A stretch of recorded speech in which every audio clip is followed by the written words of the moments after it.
Bang, saya nak nasi yang 50 tu bang. Jadi tu big ring puan. Ya bang. Nasi kita ni tambah kira lah. Boleh tambah selagi mana dalam satu bekal yang sama. 50 dapat apa bang? 50 kita akan bagi iris ni. Kita tengok. Oh. Ni kalau kecil kita bagi 3, kalau besar kita bagi 2. Tengok. Kalau orang yang gigi tak gap boleh makan, dia lembut. Kita masak dia 4 jam. 4 jam bang? 4 jam. Okay, kita dapat 2 salad, 2 suhara. Kita ada menu baru dia nasi Arab sama kera lah, iaitu lemak bakar harimau menangis.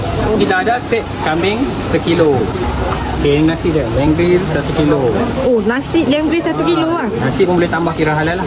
Kedai kat mana bang? Kedai dekat Pucuk, Kampung Tengah, Lorong 2. Buka pukul berapa bang? Buka start pada 10.30 pagi sampai pukul 5 petang. 5 petang. Hari-hari buka? Hari Jumaat kita cuti. Ni siapa bang? Okey, ni next set lamb grill 1 kilo.